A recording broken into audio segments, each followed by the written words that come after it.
Six figures used to mean something. There was a time, not that long ago, when earning $100,000 a year put you in a very specific category of American life. You could buy a house. You could take vacations without checking your bank balance first. You could fund a retirement account, drive a decent car, maybe even feel a little comfortable. That feeling is gone for a lot of people. And what's strange is, the number is the same. Six figures, $100,000. It just doesn't carry the same weight anymore. This isn't about complaining. It's not about politics or who's to blame. It's something quieter and more interesting than that. It's about the slow, almost invisible way that money, and our relationship to it, has changed. And why millions of Americans who are doing everything right still walk around with a low-grade anxiety that tells them they're behind. The number on your paycheck is the same. The life that number buys has quietly shrunk. Let's talk about what $100,000 actually looks like in 2024. After federal and state taxes,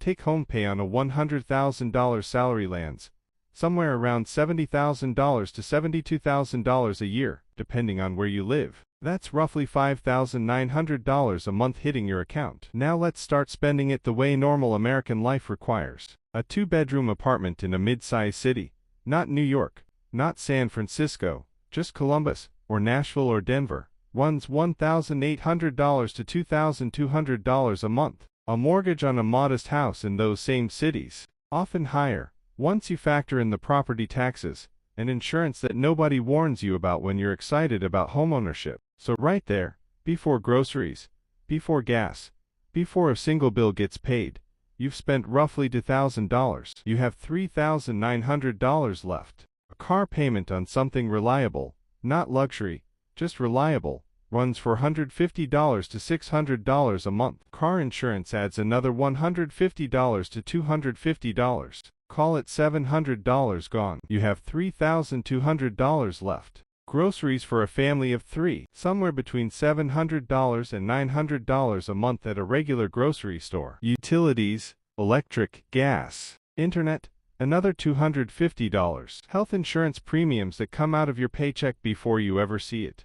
Let's say $400 a month for a family plan, and that's on the lower end. You're now at $1,700 a month left over. Student loans for the couple that went to a state university and borrowed moderately, $500 a month. Credit card minimum payments from the emergency that happened 2 years ago, another $200. Streaming services, phone bills, the gym membership, another $200 to $300. And we haven't talked about childcare. We haven't talked about the dentist. We haven't talked about the car repair that came out of nowhere last March. What's left, after all of that, is somewhere between $700 and $900 a month for everything else. For savings, for retirement, for life. That's the math behind six figures in modern America. $700. What a typical $100,000 household has left each month after taxes, housing, transportation, food, insurance, debt, and subscriptions. This is the number behind the number most people don't discuss. Here's the part that doesn't get said enough. The reason $100,000 feels thin isn't just inflation. It's not just housing costs,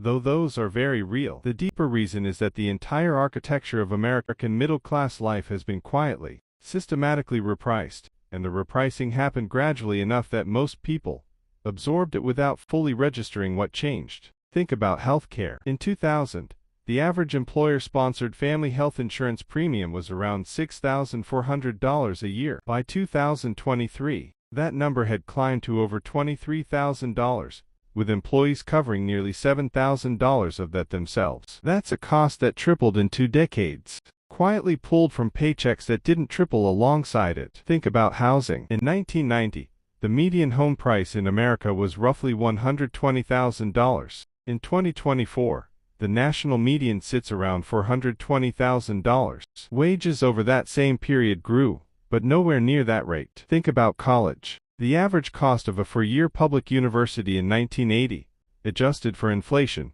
was about $10,000 total. Today, that same degree costs closer to $100,000, and the debt follows people into their 30s and 40s, compressing what they can save, what they can invest, and what they can build. None of these shifts happened overnight. They happened over decades, in small increments, in ways that made each step feel survivable, until you step back and look at the whole staircase. What changed wasn't people's spending habits. What changed was the floor. The cost of a stable, ordinary American life grew faster than the income meant to pay for it. The gap between those two things is where the anxiety lives. But here's where it gets more complicated. Because the financial pressure is real, and so is something else entirely. There's a psychological phenomenon that researchers call hedonic adaptation. The idea is simple. Human beings are remarkably good at adjusting to new circumstances, both good and bad. When something becomes normal, we stop experiencing it as exceptional. This applies to money in a very specific way.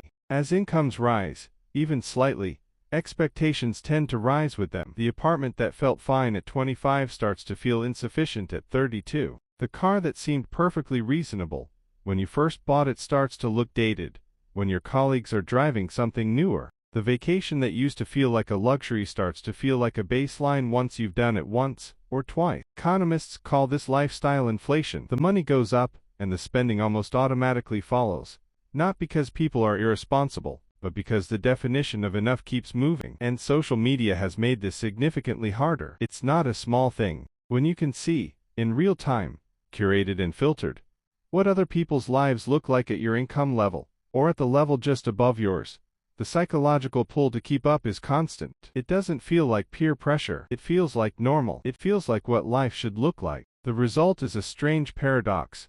Incomes that would have felt wealthy to a previous generation now feel stretched. Not because people are necessarily spending badly, but because the social and material benchmarks for what doing okay looks like have quietly expanded. And when you're spending to maintain an image of stability rather than building actual stability, the gap between appearance and reality grows quietly, persistently. 58% of Americans earning between $75,000 and $100,000 describe themselves as living paycheck to paycheck, not because the money isn't there, but because the expectations grew with it. Let's run one number that rarely gets talked about honestly. Suppose you earn $100,000. After taxes, you're working with roughly $72,000.